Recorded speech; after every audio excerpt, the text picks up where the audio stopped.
축제일입니다.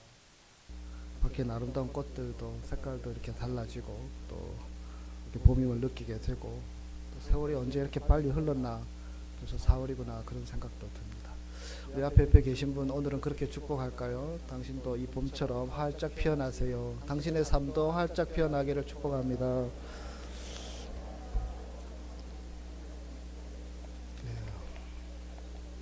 이미 활짝 피신 분도 많으시고 예.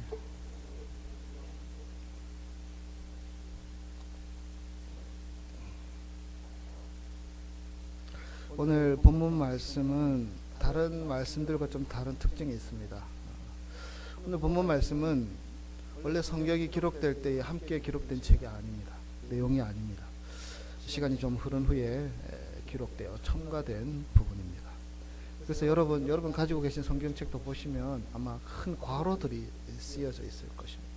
1절부터 11절까지 큰 괄호를 보면서 이유가 있는 것이구나라는 것을 알게 됩니다. 그뿐만 아니라 여러분 성경 가운데에서는 좀 작은 글씨로 써 있는 책도 있을 것입니다. 이것은 성경의 어떤 초기 자료에는 없었는데 나중에 나온 자료에 사본에 들어있는 것이라는 뜻입니다. 그러니까 오늘 본문은 좀 늦게 기록된 것임을 여러 가지로 증거하고 있습니다. 그렇다고 늦게 기록되어 있다고 이 말씀이 성경 말씀이 아니냐? 결코 그렇지 않습니다. 아마 이 이야기는 이 당시에 초대 교회에 많이 알려져 있었던 이야기입니다.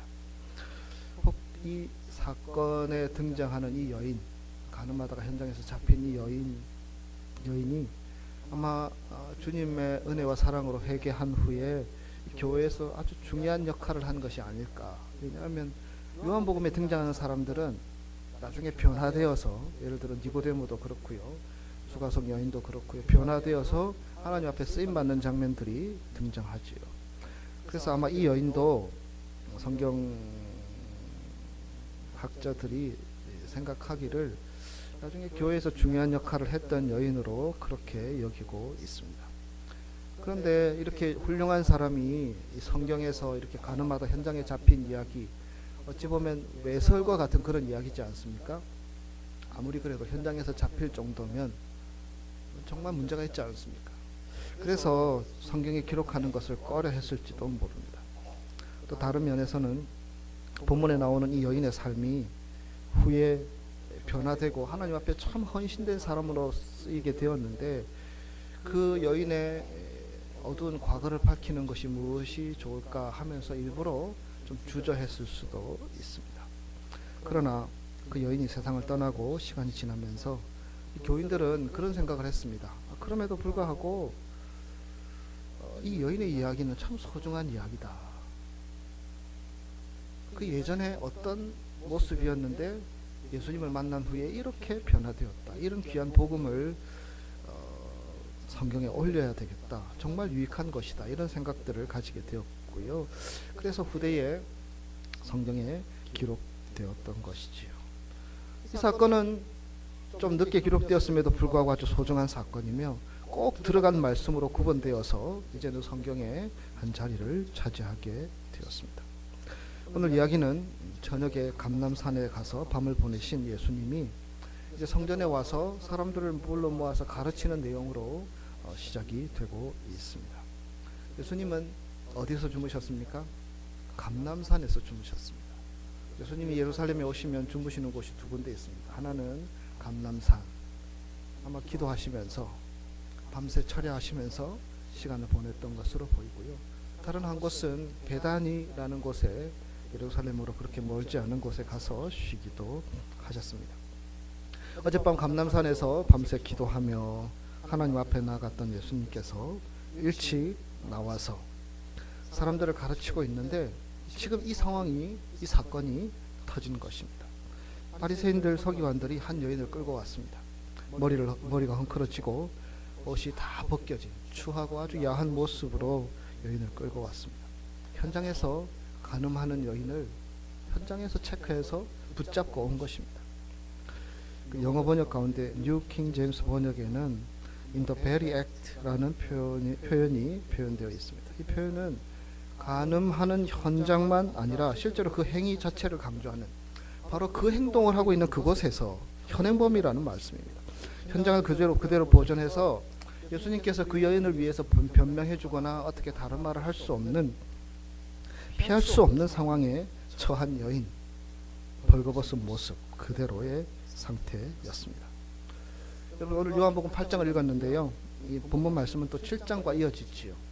7장 끝에 보면 이 산헤드린 공의회 바리새인 서기관들이 예수님을 잡기 위해서 병사들을 보냈습니다. 그런데 이 병사들이 예수님의 말씀을 듣다가 감동이 되었습니다. 우리 그거 못하겠다. 이분을 어떻게 우리가 잡느냐. 은혜를 받고 감동이 되었지요. 그래서 이 바리새인들 서기관들은 분노했습니다. 예수님을 잡아 가두려고 했는데 이 힘으로도 공권력으로도 할 수 없으니까 이제 좋지 않은 어떤 방법, 교활한 방법, 아주 나쁜 방법을 찾아낸 것이죠. 그 여인이 평소에 분명히 어떠했는지 그들은 알고 있었고요. 그래서 그 여인을 찾아냈고 현장에서 그것을 목격해서 끌고 예수님 앞에 온 것입니다.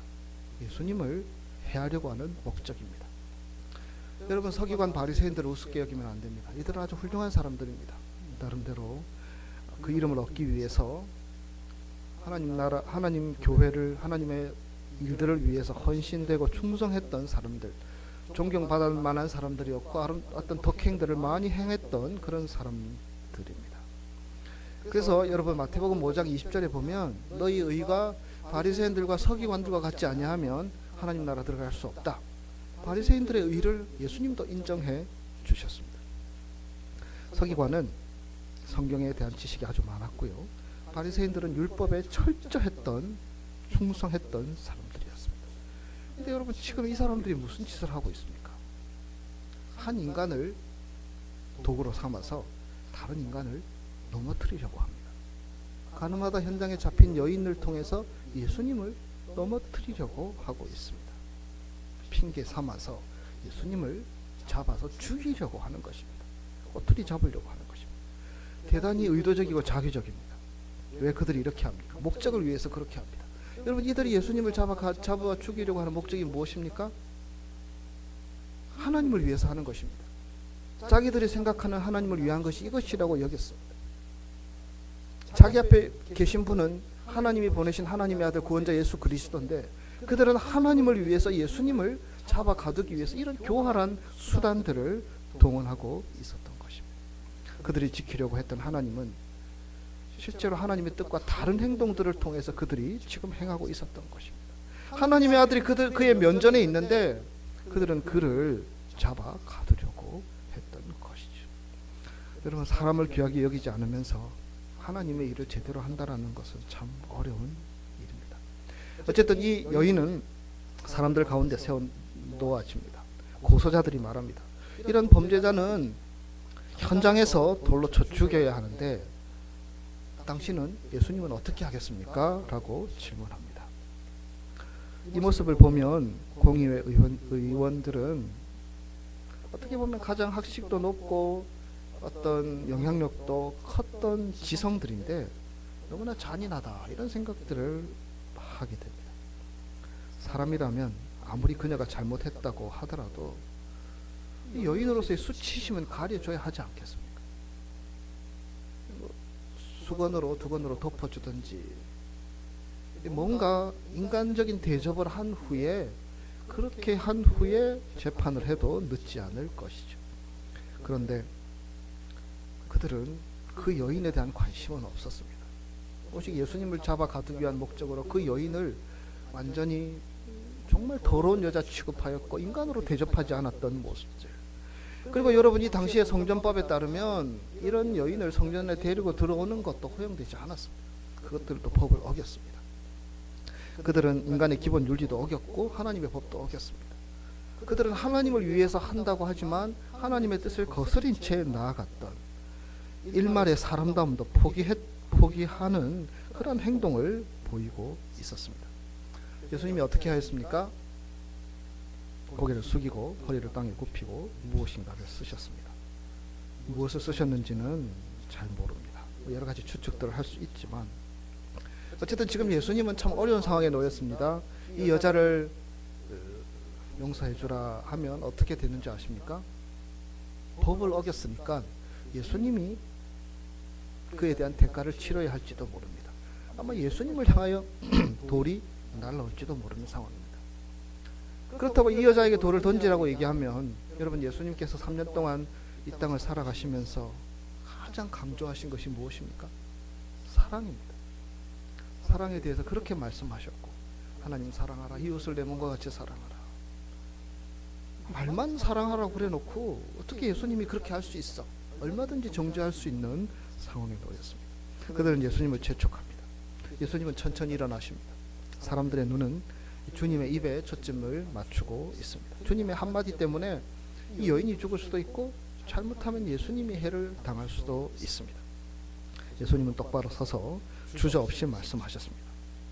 너희 중에 죄 없는 자가 먼저 돌로 치라. 여러분, 이 말씀을 분석해보면 두 가지이죠. 하나는 먼저 돌로 치라. 그런데 그 전제가 있지 않습니까? 먼저 죄 없는 자가 돌로 치라. 돌로 치게 되면 주의 사랑의 법이 무너지는 것인데, 그런데 그 앞에 단서를 달고 있죠. 죄 없는 사람이 먼저 돌로 치라. 아마도 성질 급한 사람이 돌로 치라 하면 상황 생각하지 않고 그냥 돌이 날라들었을 수도 있겠지요. 예수님께서는 미리 말씀하셨습니다. 너희 중에 죄 없는 자라고 말씀하셨지요. 그리고는 또 허리를 굽혀서 땅에 무엇인가를 쓰십니다. 첫 번째는 무슨 내용을 쓰셨는지 우리가 상상할 수 있는데, 두 번째는 참 이해가 더 되지 않는 것 같습니다. 지금 돌로 치라고 얘기했죠, 예수님께서. 그러면 이 사람들이 어떻게 반응할까 한번 유심히 지켜보고 그들의 행동을 볼 수 있는 상황이었습니다. 그런데 예수님 그렇게 하지 않으시고 땅바닥에 허리를 굽혀서 무엇인가를 쓰고 계셨습니다. 시간이 지나고 나이 든 어른들부터 먼저 돌을 던지고 버리고 그 자리를 떠났습니다. 젊은이들도 떠났습니다. 이제 그곳에는 누구만 남았습니까? 예수님과 가늠하다 현장에 잡힌 여인만 남게 되었습니다. 예수님 그녀에게 물었습니다. 여자여, 너를 고발하던 그들이 어디 있느냐? 너를 정죄한 자가 없느냐? 여자가 없다고 대답하자 예수님께서 말씀하십니다. 나도 너를 정죄하지 아니하노니 가서 다시는 죄를 짓지 말라. 죄를 범하지 말라. 여러분, 이 예수님께서 이 여인에게 하셨던 이 말씀이 이 여인에게 어떻게 다가왔습니까? 나는 이제 죽었다라고 생각했겠지요.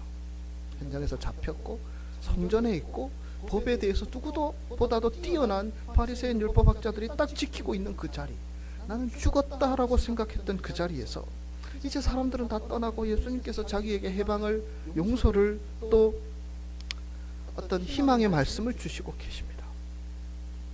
예전에 얽매였던 모든 것에서 자유케 하시는 주님의 은혜의 말씀이었던 것이죠. 말씀드린 것처럼 예수님은 이 한 여인을 위해서 자신의 생명을 내놓고 구해 주셨습니다. 처음부터 끝까지 진행되는 과정은 우리가 성경을 이렇게 대충 읽어보면 그 느낌을 알 수 없지만, 지금 살기 등등한 이 바리새인 서기관들, 그리고 그 앞에 서 있는 정말 처참한 그 여인, 그리고 그 여인을 아끼고 사랑하는 예수님, 이 상황 가운데 예수님이 어떤 한마디 말을 한다는 것은 참으로 위험하고 두려운 상황이었습니다. 여인이 죽느냐 예수님이 죽느냐 이런 상황이라고 해도 과언이 아닐 것입니다. 그런데 예수님은 그 여인 한 명을 살리기 위해서 자신의 생명을 거셨습니다. 그녀를 살리기 위해서, 그녀를 자신의 품으로 안기 위해서, 자신의 은혜를 경험하는 사람으로 세우기 위해서 그분은 생명을 걸어 나가셨죠. 만약에 우리에게 이런 일이 생겼다면, 이런 복잡한 일에는 연루되기 싫지 않습니까? 여러분, 살다 보면 그럴 때가 있지요.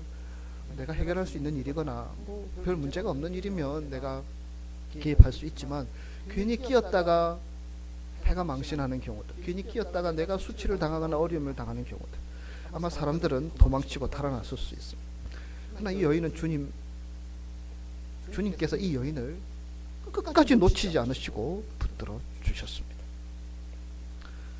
여러분, 이 사건을 통해서 우리는 십자가를 보게 됩니다. 주님은 자신이 얼마나 큰 모험이며 위험한 일을 하는지를 예수님은 모르지 않으셨습니다. 그러나 이 여인을 살려내기 위해서는 예수님이 그렇게 말씀하실 수밖에 없음을 예수님은 알고 계셨습니다. 어떤 목사님이 설교를 들었는데요, 예수님께서 땅에 아마 이런 글씨를 쓴 것이 아닐까라고 말씀하시는 추측이 있는데 일리가 있어 보입니다. 이런 이야기입니다. 예수님께서 땅바닥에 이렇게 내가 너희들에게 할 말은 다 했다. 이제 너희가 결정할 단계다. 그리고 만약 나를 돌로 치고 싶으면 돌로 치라. 여러분, 그 정황에서는 이 말들이 충분히 나올 수 있는 상황이고요. 아마 예수님께서 그렇게 쓴 것이 아닐까, 이렇게 일리가 있게 느껴집니다. 결국 주님은 여자에게 마지막으로 하셨던 말, 나도 너를 정죄하지 아니하노니 가서 다시는 죄를 범하지 말라. 이 한마디, 이 여인을 살리는 이 한마디, 이 여인을 구원하고 자유케 하고 해방하고 묶여있던 것에서 두려움에서 해방하는 그 한마디 하시기 위해서 예수님은 두려워하지 않고 그 여인에게 끝까지 다가서서 말씀하셨고 그를 정죄하는 사람들에게 말씀해 주셨던 것입니다. 이것이 바로 십자가의 고통이 아니고 무엇이겠습니까? 한 사람의 생명을 천하보다 귀하게 여긴다는 것이 바로 이런 것이 아니겠습니까? 예수님께서는 그 생명을 귀하게 여기셔서 그 길을 가셨죠. 돌에 맞아 죽을 수도 있는 상황 두려워하지 않고 가셨습니다. 생명을 걸고 하신 것이죠. 여러분, 이것이 바로 십자가의 정신이 아니겠습니까? 십자가의 정신은 참 받아들이기 힘이 듭니다. 어렵습니다. 그 순간은 참 이해하기 어려운 것 같습니다. 여러분, 십자가는 예수님이 정말 이 거룩하고 순결하신 예수님 자신의 몸을 내어주신 위대한 사랑과 희생의 사건입니다. 그리고 이 여자는 어떤 사람입니까? 현장에서 가늠하다가 들킬 정도로 참으로 부끄럽고 추한 그러한 여인입니다. 아무도 그 편에 서주지 않는 그런 여인입니다. 그런데 이 십자가의 숭고함은 그 여인을 구원하는 데 동원이 된 것입니다. 그 여인을 구원하기 위해 십자가가 사용되었던 것입니다. 그것이 바로 십자가의 정신입니다.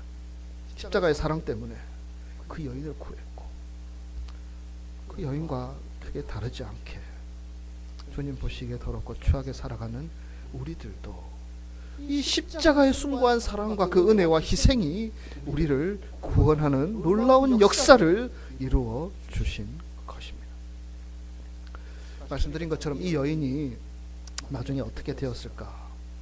성경에 써 있지 않지만 아마 니고데모처럼 또 다른 사람들처럼 하나님의 교회를 위해서 귀하게 쓰임 받았지 않았을까 생각하게 됩니다.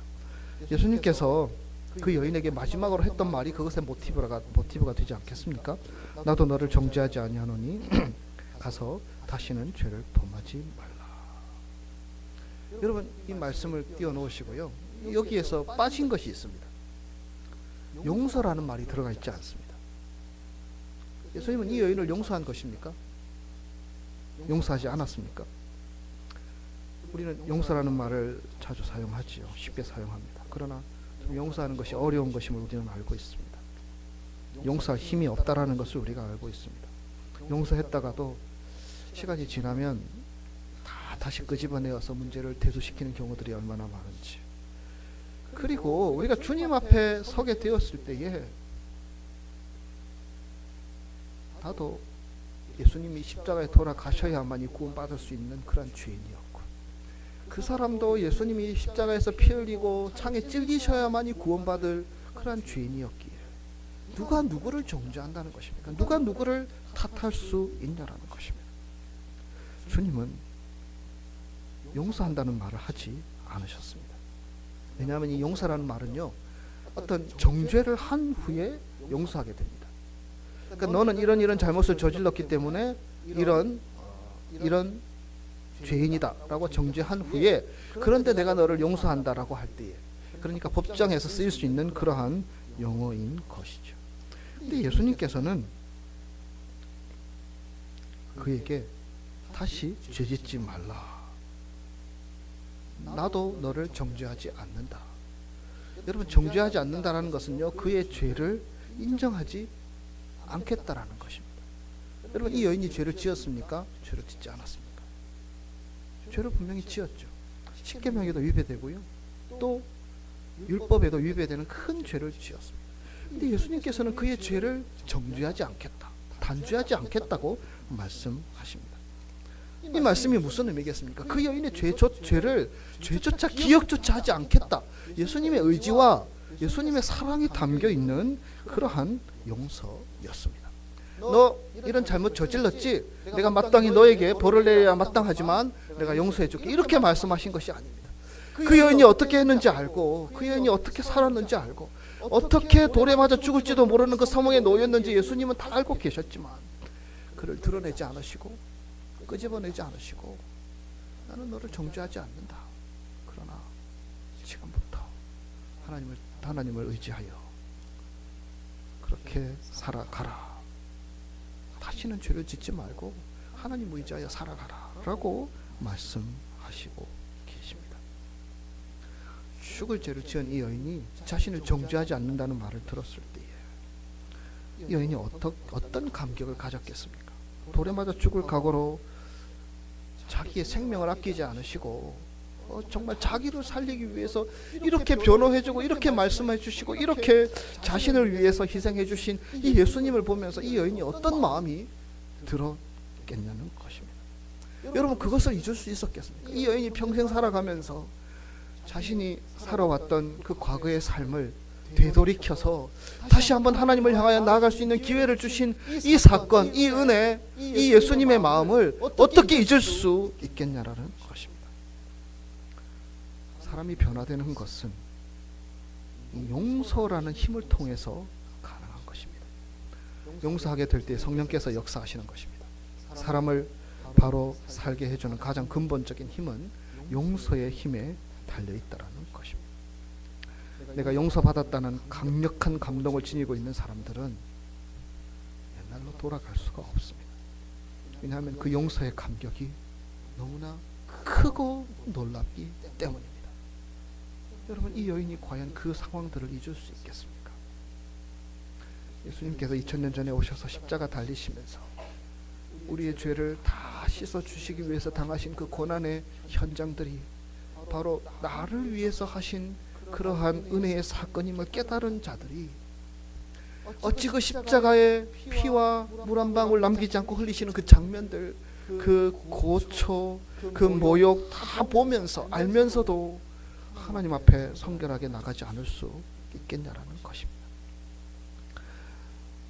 진정한 회개가 무엇인지 모르는 사람들은 같은 죄를 반복하며 살아갈 수 있지만 우리를 용서해 주신 그 은혜가 무엇인지 아는 사람은 주님 앞에 바로 설 수 있게 된다는 것입니다. 그리고 여러분, 그렇게 거듭난 사람, 그렇게 변화된 사람, 그 예수님의 은혜들을 체험한 사람들이 이제 세상을 향하여 변화되어서 사람들을 용서하고 사랑하며 살아갈 때에 이 기독교가 가진 생명력이 살아나게 되는 것입니다.